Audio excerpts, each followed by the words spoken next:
Olá pessoal, a gente vai ter hoje a parte da nossa aula que a gente começa com funções inorgânicas. Funções inorgânicas, na verdade, a gente vai conhecer 4 funções, mas a gente vai falar algo que vocês até já viram no ano passado, em relação a alguma coisa sobre ácido, base, sais e óxido. Só que nessa situação de hoje a gente vai conhecer alguns detalhes importantes sobre essas funções e as reações, tá?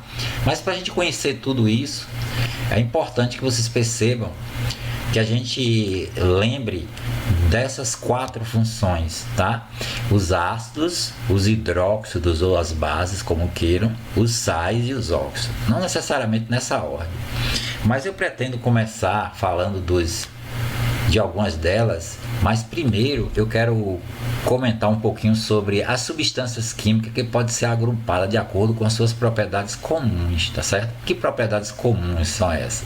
Então, quando elas são divididas em 4, é porque cada uma dessas classes, né, elas têm subsídio, ou melhor, tem sustento de que essas propriedades elas podem funcionar e determinar a função que elas pertencem. Por isso que elas são chamadas propriedades funcionais, tá certo? Ou funções químicas, que essas propriedades são comuns. O tipo dessas propriedades que a gente pode comentar aqui é, por exemplo, ponto de fusão, ponto de ebulição, tá? Reatividade química, tá? A gente tem uma série de propriedades que são inerentes a certas substâncias, tá? E que outras não têm essas mesmas propriedades, tá? Então, assim, essas propriedades funcionais, a gente chama isso de funções inorgânicas, tá? Então, assim, para a gente distinguir esses dois fenômenos que eu vou falar aqui agora, esses dois conceitos, é importante que a gente preste atenção, tá? O primeiro conceito que eu vou falar é chamado de ionização. O que quer dizer ionização, tá? E o que quer dizer dissociação. Então, são duas palavras que a gente vai revelar elas aqui e dar uns exemplos, tá certo? Então, primeiro ionização, depois dissociação. O que é ionização? Vamos supor que eu tenho aqui um composto que vocês já conhecem, o HCl, tá? E vocês sabem que esse composto é molecular, tá? Então, o hidrogênio ligado ao cloro. Então, assim, como esse composto é molecular, o hidrogênio ligado ao cloro, observe que o cloro ele é mais eletronegativo do que o hidrogênio, então a nuvem de elétrons está mais do lado direito do que do lado esquerdo. Aí vamos supor que eu tenha esse composto molecular e eu tenha uma substância misturada a ele, que é água, tá certo? A água é um solvente, tá certo? E aí, a água a gente sabe que ela é polar também. Esse composto, além de ser polar, a água também é polar, os dois é polar. Então, polar dissolve polar. O que vai acontecer, a água vai atacar a molécula do HCl, tá? A tentativa da água é tirar esse hidrogênio aqui do cloro. Mas o hidrogênio do cloro, tá? Junto com o cloro aqui, ele só vai sair daqui se ele deixar o par de elétron com o cloro. E aí é isso que acontece, né? O hidrogênio, ele deixa o par de elétron com cloro e vai se junta com a água, formando H3O+. E o cloro ganha o par de elétrons Cl-, tá? E isso a gente chama de ionização. Então, o que é ionização? É a quebra da ligação covalente, né? Devido à diferença de eletronegatividade entre os átomos ligantes. E aí a formação de íons. Repare que antes era uma molécula, agora formou íons, tá? Isso é ionização, tá? Agora, para a gente grafar melhor essa situação, a gente tem aqui HCl, que é aquele ácido que nós tínhamos, né? E aqui água, tá? A equação fica mais ou menos assim. O hidrogênio sai daqui, entra na água, formando H3O+, tá? E o cloro fica com par de elétrons, fica Cl-, tá? A situação fica mais ou menos assim, ó. Voltando aqui ao que era antes, né? A água mais HCl, aí setinha, H3O+, tá? Esse íon é chamado de hidrônio, tá? H3O+, e Cl-. É importante. Então, isso aqui ocorre com as moléculas, com os compostos moleculares, tá? A ionização. Agora, olha a diferença, né?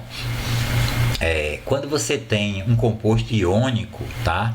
Não é ionização que acontece, porque o composto já tem cargas. Ali antes não tinha carga, mas agora tem cargas, carga positiva e carga negativa. Então a mesma coisa a gente vai usar a água, tá certo? Como solvente. Então a água ela vai separar o íon sódio do íon cloreto, tá? E aí o íon sódio se dirige para uma molécula de água e o íon cloreto para outra molécula de água, tá certo? Mas numa solução a gente tem várias moléculas de água, tá certo? Circulando o íon sódio e o cloreto. Fica mais ou menos assim, tá? Esse íon sódio, ele circula todo, ou melhor, as moléculas de água circulam todo o íon sódio, tá certo? A gente chama essa água de solvatação. Acontece a mesma coisa aqui no íon cloreto, ó. As moléculas de água ficam circulando o íon cloreto, tá? E isso a gente chama de dissociação. O que é dissociação? É a separação dos íons que já existiam, tá? Na ionização não existiam íons, eles se formaram, tá? E na dissociação, os íons já existiam, eles só foram separados pela água, ok? Então, o que é dissociação? Fenômeno em que os íons apenas são separados, tá certo?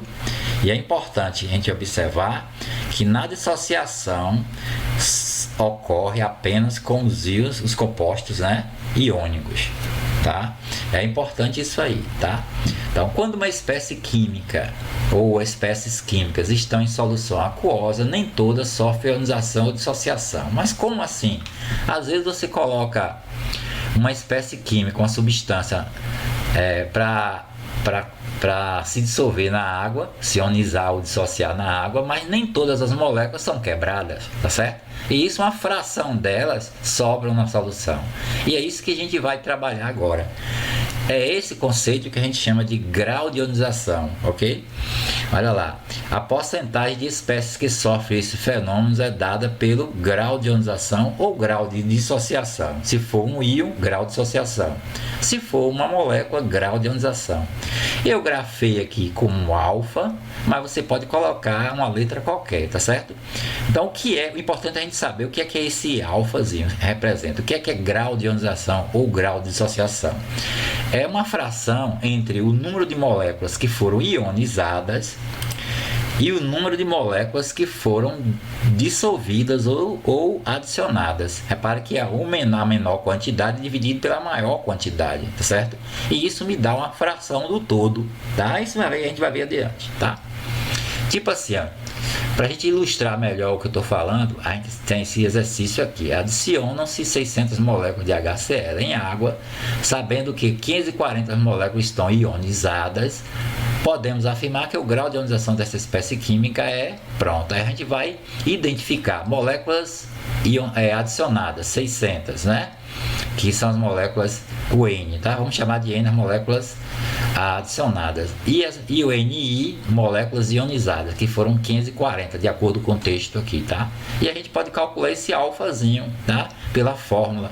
A alfa é igual a NI sobre N, aquilo que a gente comentou antes. Substituindo, a gente tem 540, né? Dividido por 600, que é o número de moléculas ionizadas, 540, dividido pelo número de moléculas adicionadas. Aí a gente tem uma fração, essa fração aí dá 0,9, que equivale a 90%, né? Facinho, facinho, tá? É importante a gente verificar esses exercícios assim, tá?